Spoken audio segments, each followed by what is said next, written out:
What up, nation? Welcome to another edition of the Wise Tech MLB Wise stream. CK013 here. You can find me on Twitter at CK_013. And I, of course, am from the Wise Tech Nation, which you can find on all those social media platforms listed above. Doing a quick $20 giveaway. That's $20. That's right. The contest has been running since this morning. We're going to randomize some of the results and see what we get. But the winner, it's really easy too. You just got to go to the Wise Take Twitter at Wise_Take. Like I said, very simple. And you find the tweet. You'll find it. I think it's pinned up there right now. You got to like the tweet, retweet the tweet, follow Wise Take on Twitter at Wise_Take, and just respond with who your top running back for week 3 is. That's it. And we're gonna randomize shit and give somebody $20, man. Stick them in a Millie Maker. Why not? On DraftKings for NFL. So make sure you take advantage of that. If you're new to the channel, welcome. Please hit the like button. Really goes a long way. Really helps us out. Allows us to continue to do the free content that we do. Don't forget to check out the NFL DFS first look for week 3. Myself and Patio Joe went game by game last night. I think it's a pretty cool slate. We've got some MLB to discuss today. And I think it's a pretty fucking crazy slate. On DraftKings, FanDuel was smart enough. That's right. For once, FanDuel made a good move, I think, and made their slate like 8 games, which I think is kind of like the bread and butter.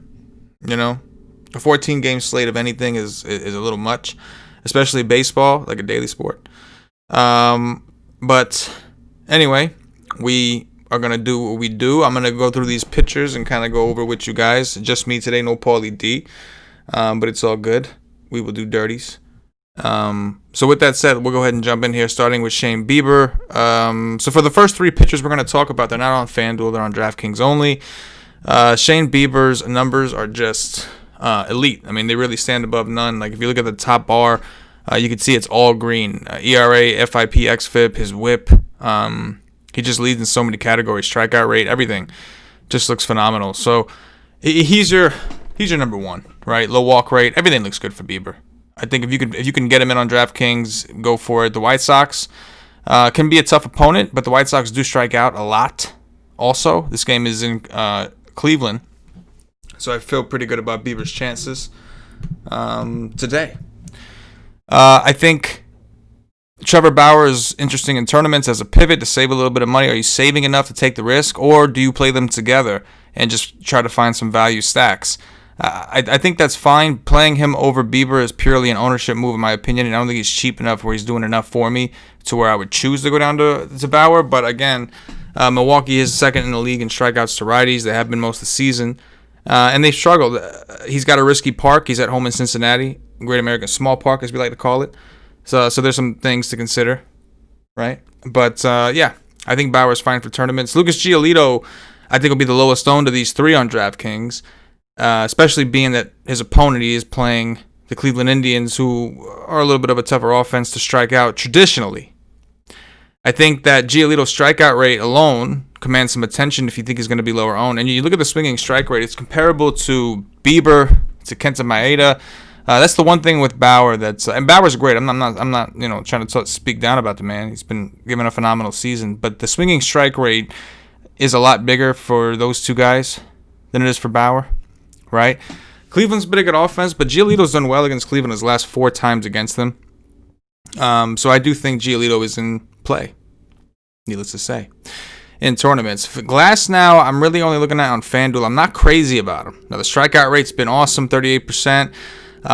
He's obviously someone like Giolito that you have to monitor the walks. That's a big separator between Giolito, Glass now, compared to Bauer and Bieber, and I think the walk rate has a lot to do with the player's floor. You can see Kenta Maeda, who we'll talk about next, 4.4%. Bauer and Bieber in the 6s. Then you got Giolito and Glasnow in the 9s. So that's going to add to the risk. That's why if I am going to play Glasnow on FanDuel, it's in tournaments only. I just can't justify playing him over Maeda in a cash game setting. But in tournaments, absolutely. Glasnow has been awesome. The Mets are one of the top offenses in the league against righties, for whatever it's worth. But they're looking like they're on their way out of the playoffs. So they're still technically contending, if that's what you want to call it. But again, Glass now on FanDuel, because the lack of options, you don't have nearly the amount of pitchers that people on DraftKings have. I think he's in consideration because of his numbers, but I do prefer Giolito, Bauer, and Bieber over him on DraftKings, and I prefer the next guy over him as well, Kenta Maeda. Matchup against the Tigers. Tigers are number 1 in strikeouts to righties. Also have correlating WRC plus, ISOs, WOBAs. They're just not good. Maeda's been awesome on the Twins, man. 31.6% K rate, 16.6% swinging strike rate. He's looked good. That's really all there is to it. His whip is .76. I think that leads the slate. It's pretty awesome. So he's been phenomenal. Walks have not been an issue for him either, 4.4%. It's hard to make an argument against him. On FanDuel, I would imagine he's going to be crazy popular. On DraftKings, I do like the idea. I mean, we have a lot of ceiling on the slate. Now, we have other options who we'll talk about, but we do have a lot of ceiling on the slate. So I think that talking about like Kenta Maeda mixed in with the Shane Bieber sounds pretty interesting if you can find the way to make the bats work. But Maeda is a really strong option on FanDuel. Obviously going to carry massive ownership on FanDuel, but he seems pretty safe, right? And on DraftKings, while I think he'll be popular, I think it'll at least be split a little bit amongst the others. Michael Walker on DraftKings, I'm not interested. On FanDuel at 7.3, I guess you could do worse. He's got it looks like he's got progression coming. His 6.75 ERA, but only a 4.26 xFIP. Not my cup of tea. It's just hard for me to play him over Maeda. I think I find a way to get to Maeda. Max Fried is more viable on FanDuel for sure against Miami, who's up there in strikeouts to lefties. Miami also has some positive numbers, some positive ISO WOBA, something to consider. My issue with Fried has always kind of been ceiling. He's not, if you look at the strikeout rate, he's a really good pitcher, evident by his xFIP, but his strikeout rate, 22.9%, is just not as high as some of the guys he's competing with. So hard for me to justify that. I think I'm more... Kyle Hendricks is a similar concept, except I think Kyle Hendricks' hard contact rates look better, right? 26%. The matchup is even softer. The park is better against Pittsburgh and PNC Park. So I think Hendricks is definitely a viable SP2 on DraftKings at 8,300, paying 10.6 for him, more than Maeda on FanDuel. That's a little risky, but Hendricks actually has gone fairly deep into games. You can see he's averaging 6.7 innings per game, which I think leads the slate. Yeah, even better than Bieber. So he's got that going for him, right? On FanDuel, you're not hurt by a whip, but quality start is a thing. So keep that in mind. So I don't mind Hendricks on DraftKings. FanDuel, again, it's hard for me to pay another $600 in Maeda when you look at the two different strikeout rates and what you're getting. Just tough. Tough like you know what. Not interested in Urias. I think that there's just too many question marks with the situation. The strikeout rate's not high enough anyway for the trouble. The A's did strike out a lot against lefties this season. Not really interested in Manaea, although I do think the Dodgers, if you're going to pick on them, you want to do it with lefties. I'm not terribly... I think the Dodgers are fine as a stack. I'm just not crazy into them, I guess, because there's so many offenses that I think are in really good spots. And Oakland's bullpen is normally pretty good. I say that. Last night they got lit up a little bit. But I'm just kind of mediocre on the situation. Carlos Martinez is a big question mark, man. His numbers this year don't look anything like the C-Mart that we were accustomed to. He's got a 2.07 whip, a 17% K rate. Swinging strike rate's low. The matchup is soft, but I just don't know how much actual upside is left in the man. Robbie Ray, not to get some offense, right? DraftKings offense, but still some offense. Love the Yankees today. In Toronto, very hitter-friendly park. That's actually in Buffalo. I said in Toronto. Toronto's the home team, but it's actually in Buffalo, obviously.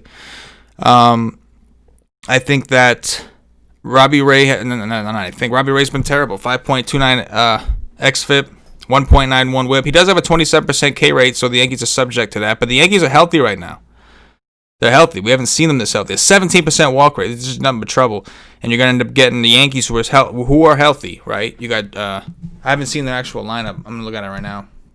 But let's see. Yeah, okay. LeMahieu, Judge, Stanton, Voit, they're all playing. Glaber, the 1 through 5 is sexy enough. And the 6, 7, 8, 9 with Hicks, Urshela, Sanchez, and Fraser really ain't that bad either. Implied for 6.7 runs, but they're expensive. So if you are stacking Yankees, you're going to have a hard time paying up for pitcher. So that's a decision you're going to have to make.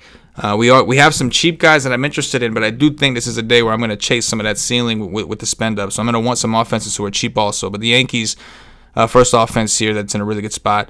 Sixto Sanchez, I don't mind on DraftKings or FanDuel. I think he's just an interesting pivot. The Braves have struck out more than usual this season. Sixto got a 13.2% swinging strike rate. The xFIP is decent. It's under 4, right? Hard contact rate, not terrible.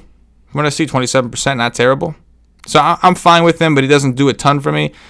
I guess on DraftKings, he's one of the guys you can consider because we talk about chase and ceiling. He does have ceiling. The Braves have been a very good offense lately, but I guess you can we can certainly consider Sixto. Maybe I'm not giving him enough credit. It's certainly a more viable play on FanDuel. The price is up, but there's less options. So if you're not looking to play Chalky Maeda, there's just not a ton to like outside of him over there. I do think I like Sixto better than Glasnow, to be honest, which could be a mistake. Tanaka on DraftKings is okay. Don't like the park. We have a lot of pitching options to choose from, so I don't know how much I get. I'll put him in the player pool. I just don't know how much I'm going to get. I think Toronto stacks are viable. I don't know if I reach them. There's just too many offenses I like, and you're not covering them all on a 14-game slate on DraftKings. And they're not on FanDuel. But I think Toronto's interesting. They're familiar with Tanaka. They're very boomer bust. Either Tanaka's going to fucking go ape shit and strike him out a ton, or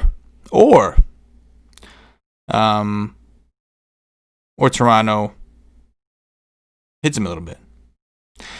Not interested in Adrian Hauser. I do like the Cincinnati Reds offense on the other side. Hauser has had significant splits between lefties and righties. We can see. I think it should be if I highlight Hauser. I guess it would help if I highlight these guys for you, huh? But a 17.5% K rate. You can see the strikeout rate against lefties, 13.2%. His walk rate, massive against lefties at 12.4% compared to 4.3 to righties. He's got a 1.06 strikeout to walk ratio against lefties, while a 5.5 to righties. It's clear. 414 WOBA to lefties, only a 266 to righties. So I'm interested in attacking Hauser in a small park with some of Cincinnati's lefties, man. They got a lot of lefties that throwing at them. We got Mr. Akiyama. We got Votto, Moustakas, Winker. And their best, like in my opinion, three of their better hitters are right-handed anyway. So I don't think it's going to be that much easier for him against righties either than Castellanos, Suarez, Aquino. So I do like the Cincinnati Reds. I would prioritize Votto, Akiyama, Moustakas. Maybe Winker makes that list, and I'm still leaving out Galvis and Barnhart, who are also going to be left-handed hitters facing Hauser. But there's a clear issue he has with lefties, so I'm looking to exploit that with Cincinnati's lefties. You know what I mean? Danny Duffy, man, I couldn't really make a decision on him. The Cardinals have been bad, but the Cardinals are one of those teams where sometimes they're bad, like you don't want to stack them, but they're not good at, to attack. I don't know. I guess I'm trying to say they don't strike out as much as you'd like all the time. Duffy's got strikeout upside. He's at home in a pitcher-friendly park. I think it's okay, but just not super thrilled about it. There's a lot of righties that St. Louis has. They have decent hitters, guys that could wake up any moment, like Goldschmidt. So I'm okay with Danny Duffy, but I didn't like him as much as I have in other spots. I guess is the best way to put it. Danny Duffy's hard contact rates this year have been down, which is promising for him. It's been an issue for him in the past. So maybe I'm not giving Duffy enough credit. Maybe he is somebody we should consider as a paydown option. On FanDuel at 7.2, he's probably one of my favorite paydowns over there. 7.2 on FanDuel. Eflin on DraftKings is in play. I mean, the numbers are really good for the dude, right? You compare his xFIP is 3.05, strikeout rate 29.6%, and you look at the price range he's at. Eflin has a serious problem with lefties. It's a significant difference. His walk rate, similar situation. I'll highlight him real quick. 29. So the Ks aren't really an issue, but the walks do go up dramatically against lefties. Washington does have a lot of lefties in this lineup. Trey Turner got scratched, which is a good thing because he's a better player than his replacement. But they did swap out one more left-handed bat for Trey Turner's right-handed bat. So not great, but Eflin has been, pretty good. I mean, his numbers indicate that he's been really good. I mean, a 3.05 xFIP is actually really impressive, a 29% K rate. The 10.1% swinging strike rate is a little, but again, I think it's a big thing with lefties and righties. A lot of lefties, though, something to consider. A lot of lefties. Logan Webb, assuming he's still pitching for the Giants. I don't know. Oh, no, I'm sorry. We got Caleb Barger. Okay, so we'll have to update that. So scratch that. If this is a bullpen game for the Giants, I think we have to add the Rockies to the list of offenses. Giants, I think, have the second or third highest xFIP, bullpen xFIP, whatever. I can't fucking talk sometimes. So I definitely think that the Rockies we can add to the list, right? And not that they weren't in play against Logan Webb, but Logan Webb is not a guy that I just love to pick on all the time. He just, the results just haven't always been pretty. The park still isn't great. But I do think that if we're going to get a freaking bullpen game, let me just look this guy up to make sure we're not missing anything here real quick. Caleb Barriger. Let's take a look at him right quick.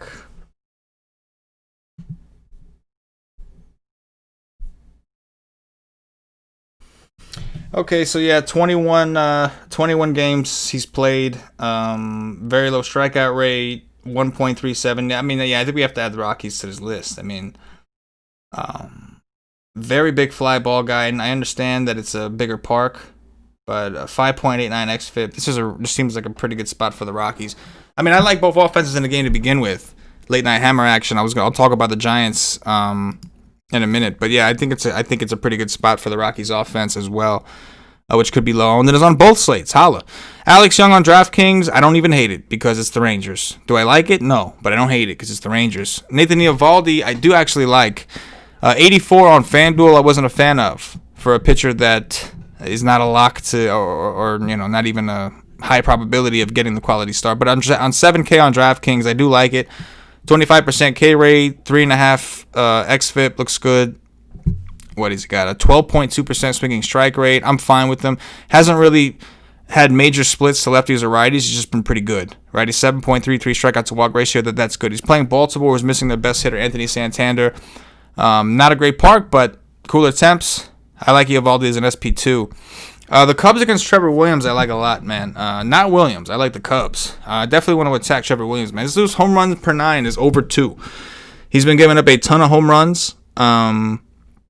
You can see his xFIP 4.9 is lower than his 6.7 ERA implies, but he's giving up a lot of home runs. I don't give a fuck. I'm going after it. He's been worse to righties. 467 WOBA to righties, 332 to lefties. So keep that in mind when you're making your builds. Javi Baez is looking pretty juicy, assuming he's in there. Contreras. Cameron Maybin batting 5th at 2,100. That's interesting. And then the lefties they have are just good. Rizzo's got a history of performing well at PNC Park. You obviously Happ and Schwarber are two of the guys you want to throw. So very easy stack to make. I like the Cubs offense at low ownership. Let's go. I think this Kramer guy is in play, man. We haven't seen a ton of him, right? He's not even on qualified for certain stats. But what we have seen so far has been pretty good. He did catch the Yankees twice. Granted, he may have caught a version of the Yankees that was a little, banged up. Whatever, what have you. But I think that 6-7 is a really interesting price for him against Boston. Boston was one of the high scorers last night, but overall they've struggled, and they are striking out way more than people are accustomed to. Now, Kramer has a really bad walk rate, but if you look at the walk rates of the individual hitters of the Red Sox, they're not taking a ton of walks. So the 4.41 xFIP tells me that he's not as good as his 2.36 FIP or 1.69 ERA say, but the 30.8% K rate is kind of interesting. So maybe we don't want to go too crazy heavy, but I do think that we want some exposure here for a guy that's 6'7". Again, on FanDuel at 8K, I don't think so. On DraftKings at 6'7", I'm interested. Marja Vicious, I'm not interested in pitching, but I think the Astros could be in play. I'm just tired of chasing that shit. I know a lot of you have too. I may leave myself 5% Astro stacks, leave some room, but I'm kind of indifferent on that spot in general. Let me see if you guys could even fucking see this far down. Not really. I better scroll. Scroll action. It's coming. It's coming hard. That's that shit. That's the most you're gonna get. I have to move my fucking big head out the way.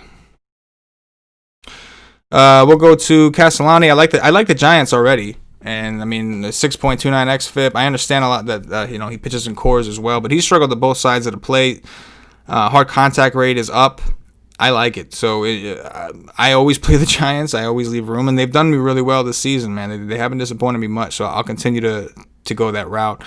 Definitely like the Giants' offense against a bad bullpen. They played well at home. Dickerson is in the lineup, which is good to see. Casey Mize he's another one with ridiculous splits. He's been really bad against lefties. We've got 1, 2, 3, 4, 5 lefties on the Twins. I do like the Twins' offense here. Massive favorites. And again, the righties, Josh Donaldson, Miguel Sano, Byron Buxton, who's been red hot lately, are all good hitters. So I like picking my favorite 3 or 4 lefties, which in this case is probably going to be K, Rosario, Kepler, Polanco. and grabbing a Miguel Sano or Donaldson or Buxton or swapping out Polanco and putting in two of those righties. I do like that situation. Again, Mize has been night and day lefty-righty. Night and day. No, not even close. He's really struggling with lefties. Philly is definitely in play as an offense against Fetty Wap, who's got an 11% carry and a 5.8% swing and strike rate. That is just absurdly bad. Definitely think that you can, on DraftKings, you can take some Philly. Philly is a little healthier now. They got Realmuto back, Jay Bruce back. Their lineup's looking a little more healthy again. And Fetty sucks, man. So I'm good with Fetty, though he does have troll potential. Full disclosure, he does have troll potential. Fetty has been strong reverse splits this year. 400 Boba to righties and a 241 to lefties. So strong reverse splits. I'm not saying not to play Jay Bruce or Bryce Harper. I do like those guys in the stack. However, don't ignore Segura, McCutchen, Realmuto. Be mindful of that. He has been worse to righties. Wes Benjamin is going to round this bitch out for us. Wes Benjamin and his 4.91 xFIP. This guy's numbers in AAA were awful, so we have a small sample on him. We don't really want to judge him too hard. He's got a very small sample this season. But even if we look at his AAA numbers last season, in which he had 21 starts, he was awful. He had an xFIP over 5 in AAA. The D-backs have been playing better. I know they have not been good against lefties this season, but if you look at their team, they got a lot of right-handed power. Nick Ahmed was a guy last year you only touched against lefties. Carson Kelly has some pop. Christian Walker. Ketel Marte was a lefty master last year, and his numbers are creeping up slowly, even though he missed most of the season with injury. So I like the D-backs again, going up against Wes Benjamin, who's been coming out of the bullpen, and also the Rangers' bullpen's terrible. So very, holla at your boy. That's going to do it. We did the early show today, so I guess that detracted away from some of our live viewers, but, it is what it is, man. We got to make sure slates are covered. I got teams to build. The article's up at whitetake.com. Go check that shit out. Make sure you check out all of our football stuff. The next show will be Friday. Technically, the next show is later tonight for football. Me and Paulie are going to break down tomorrow's NFL Thursday Night Football Showdown slate. So don't miss it. And don't forget about the giveaway. Go over, take advantage of that, retweet. It'll be a lot of fun. We'll do a little raffle deal. We'll just draw, fucking randomize. And again, it's free, right? Just get in there and fucking help us out. Help us push the message. Help us push Wise Take to where it needs to be and let the masses know, what we're trying to do. So other than that, we'll catch you guys tomorrow for another MLB show. MLB's winding down. NFL's ramping up. Dirties will be done, whether you're here or not. So I suggest you jump on board with the Wise Take Nation and do the dirty before the dirty's done to you. For myself, the entire Wise Take Nation, as always, good luck.